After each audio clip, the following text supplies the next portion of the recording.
Aujourd'hui, je vais vous parler de l'avant-jeûne et de l'après-jeûne pour bénéficier de tous ces bienfaits. Très souvent, vous trouvez des informations sur les différents jeûnes possibles et c'est bien fait. Toutefois, avant le jeûne et après le jeûne, ceux-ci sont plutôt rares. Je jeûne régulièrement et je sais comme ces deux étapes sont des plus importantes. Si vous commencez un jeûne sans les prendre en compte, vous risquez de ne pas aller au bout. Ces étapes permettent de bien vivre la période de privation alimentaire et d'obtenir les effets positifs sur la santé. Votre corps va mieux éliminer les toxines, il passera plus facilement en mode jeûne. Avant le jeûne, la préparation mentale est importante. Il n'est pas question de commencer un jeûne sur un coup de tête ou pour accompagner une amie. Ce doit être une décision raisonnée, réfléchie et préparée mentalement. Posez-vous donc ces questions. Pourquoi je veux jeûner ? Qu'est-ce que j'attends de mon jeûne ? Quelles sont les habitudes que j'aimerais changer dans ma vie ? Ces questions sont essentielles pour aborder de façon plus sereine le jeûne proprement dit. La période d'avant-jeûne sera plus ou moins longue en fonction du temps du jeûne. Si vous souhaitez effectuer un jeûne hydrique ou modifié avec des jus de fruits et légumes frais ou bouillon de plus de 3 jours, vous devriez vous préparer avec un avant-jeûne de 7 jours. L'avant-jeûne est assez simple. Durant cette période, vous allez chaque jour supprimer certains aliments selon leur catégorie. À partir du 6e ou 7e jour, vous ne devriez manger que des soupes de légumes moulinés, des fruits et des jus de fruits ou légumes. Les premières choses à supprimer sont les excitants comme le thé, le café, l'alcool et la cigarette. Remplacez-les par un jus de fruits frais ou une infusion afin d'éviter les maux de tête ou le stress lié à la suppression de ceux-ci.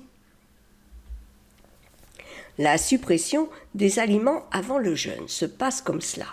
J-6, arrêtez les protéines animales, les produits contenant des sucres raffinés tels que les desserts, les gâteaux, les yaourts, etc. J-4, éliminez les céréales, les légumineuses, le sel blanc, les épices. Pour remplacer le pain, pensez à des légumes comme les feuilles d'endive ou les bâtonnets de carottes que vous pouvez tremper. J-2, vous ne mangerez que des légumes et des fruits crus. J-1, consommez uniquement des fruits crus et du bouillon de légumes moulinés. L'après-jeûne est identique à l'avant. La réalimentation après le jeûne est une étape délicate. Il faut faire le chemin à l'envers pour ne pas perdre tous les bénéfices du jeûne en vous alimentant trop et trop vite. Très important, la réalimentation doit être progressive, avec des bons aliments et dans des quantités adaptées. Vous devez garder en tête votre avant-jeûne pour reproduire le processus en sens inverse, sans brûler les étapes. Après cette période de détoxication intense de tous les organes, la reprise alimentaire est une phase de reconstitution de la flore intestinale et de reminéralisation du corps. Plus votre jeûne dure longtemps, plus long doit être l'avant-jeûne et l'après.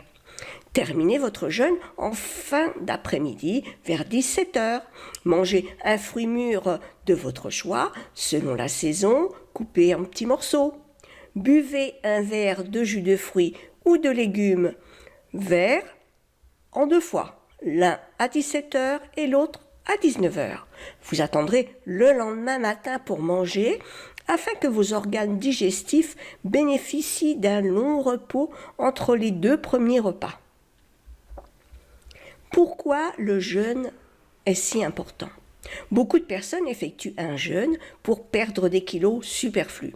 Ce n'est pas forcément la bonne raison.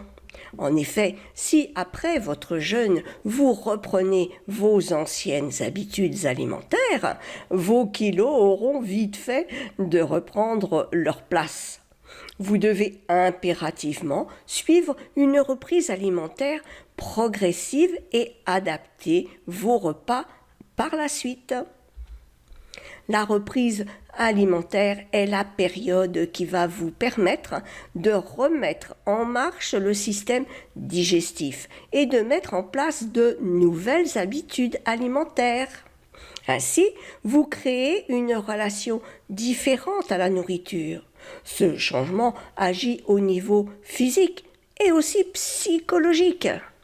Le principal défi après un jeûne est de maintenir une alimentation de santé au quotidien.